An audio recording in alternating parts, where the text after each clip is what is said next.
From Boston's courts to NBA stardom, Dana Barros left a mark on basketball. Standing at just 5'11", this point guard defined expectations throughout his 14-year pro career. Barros burst onto the scene at Boston College, becoming the school's all-time leading scorer. The Seattle SuperSonics drafted him 16th overall in 1989, kicking off a journey that would see him play for 4 NBA teams. But it was with the Philadelphia 76ers where Barros truly shined.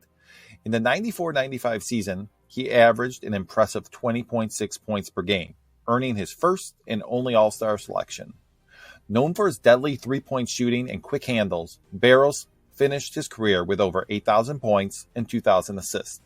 Join us as we dive deeper into the remarkable story of this Boston basketball legend, Dana Barros.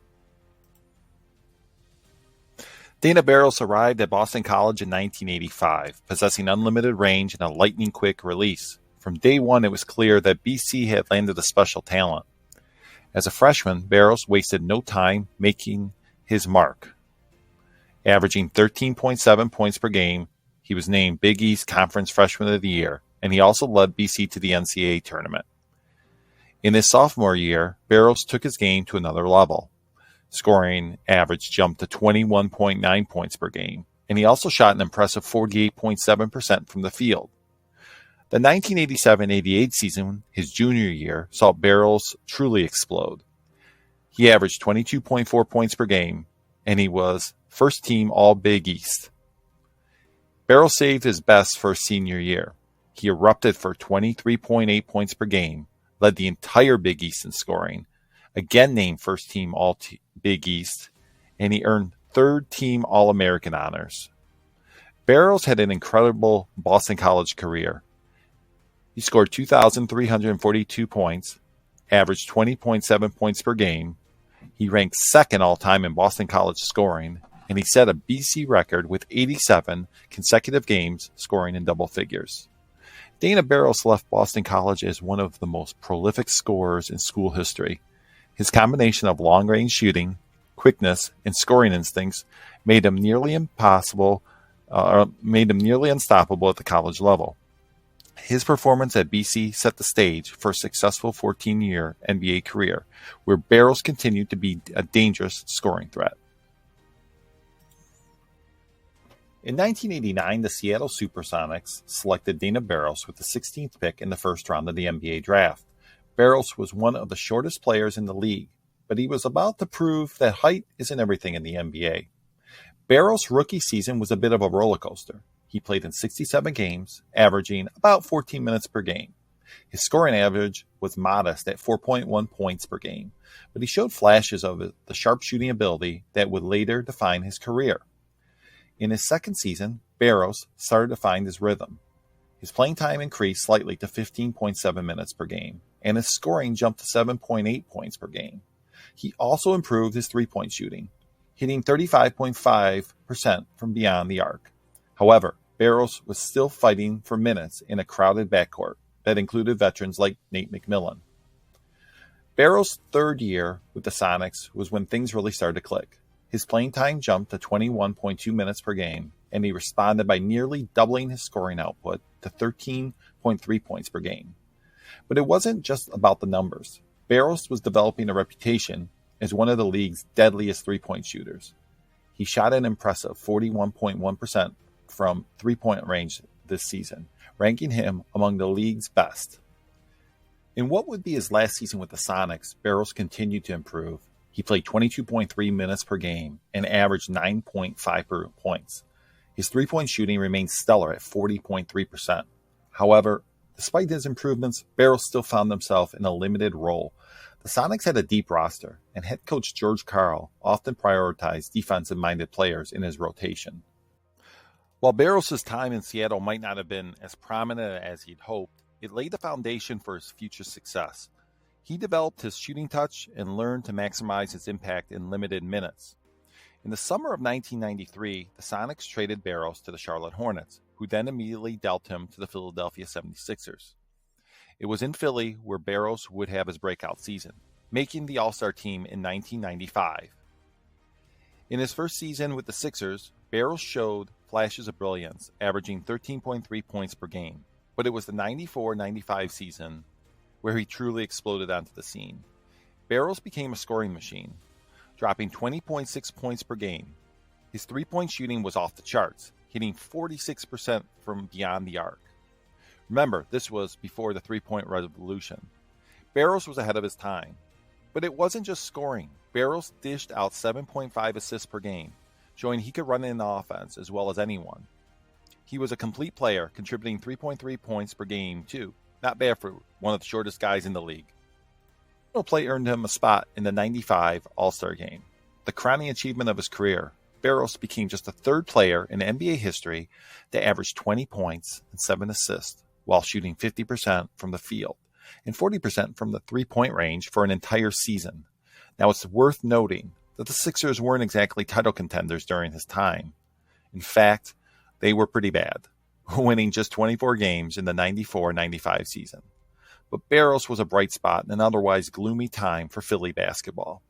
What made Barros special wasn't just his stats, it was the way he played, lightning quick, with a handle that could break ankles, and a jumper that was pure silk. He could pull up from anywhere on the court and make it rain. Barros' time in Philly was short, but sweet, and after the 95 season, he signed with the Boston Celtics as a free agent. But for those two seasons, especially that magical 94-95 season, Dana Barros was one of the most exciting players in the NBA. Dana Barros, born and raised in Boston, had already made a name for himself in the NBA before joining his hometown team. But it was his homecoming that truly cemented his legacy. In the summer of 1995, Barros signed with the Celtics as a free agent, fresh off an all-star season with the Philadelphia 76ers. The expectations were high, and Barros didn't disappoint. In his first season with the Celtics, Barros averaged 13.6 points and 5.2 assists per game. While these numbers were a slight dip from his breakout year in Philly, Barros quickly became a fan favorite in Boston. What made Barros special was his deadly accuracy from beyond the arc. He was one of the league's premier three-point shooters. In fact, during the 95-96 season, he set an NBA record by hitting at least one three-pointer in 89 consecutive games. Barros primarily came off the bench for the Celtics, providing a much-needed spark to the second unit. His ability to create his own shot and run the offense made him a valuable sixth man.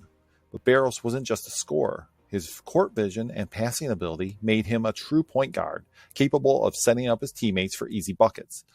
Off the court, Barros was deeply involved in the Boston community. As a local kid who made it to the NBA, he was an inspiration to young basketball players throughout the city. Barros' role with the team fluctuated over the 5 seasons in Boston. His playing time and production peaked in the 96-97 season, where he averaged 12.5 points and 3.4 assists per game. During his tenure, Barros played alongside Celtics legends like Antoine Walker and Paul Pierce. While the team struggled to make deep playoff runs during this period, Barros' consistent play and leadership were bright spots for the franchise. 5 seasons with his hometown Boston Celtics, Dana Barros found himself on the move, this time landing with the Detroit Pistons in 2001.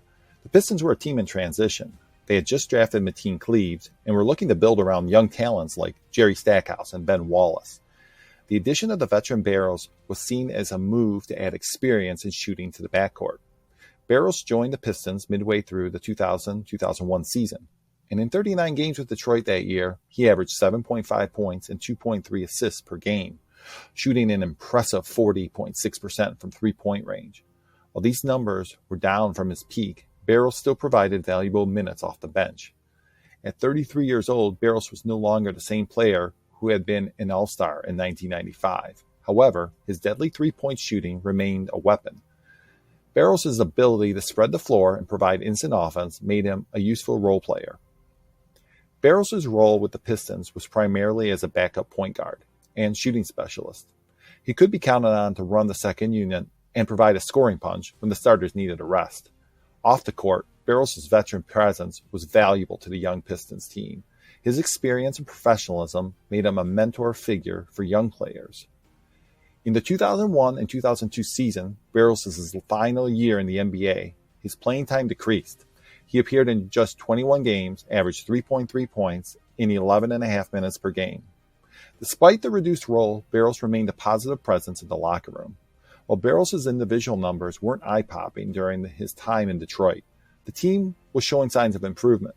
The Pistons made the playoffs in 2002, losing in the second round to the Boston Celtics.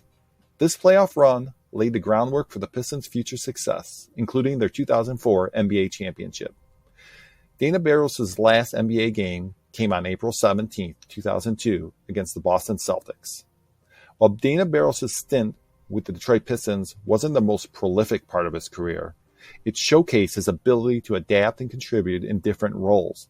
His journey from an all-star to a role player demonstrated the evolution many NBA players go through in their careers. Barros finished his career with 8,901 total points, ranking him in the top 250 all-time NBA scorers at the time of his retirement. While he may not have the gaudy career numbers of some Hall of Famers, Barros' impact on the game went beyond statistics. He was a pioneer of the three-point shot, helping to usher in an era where smaller guards could impact the game from beyond the arc. His work ethic and determination to succeed despite his size made him a role model for undersized players everywhere. After retirement, Barros continued to be involved in basketball, running camps and clinics in the Boston area, and briefly serving as an assistant coach for the Celtics. Dana Barros may not be a household name for casual NBA fans, but for those who watched him play, he'll always be remembered as the underdog sharpshooter who could light up the scoreboard on any given night. And that's the story of Dana Barros' NBA journey. If you enjoyed this video, don't forget to like, comment, and subscribe for more NBA history deep dives.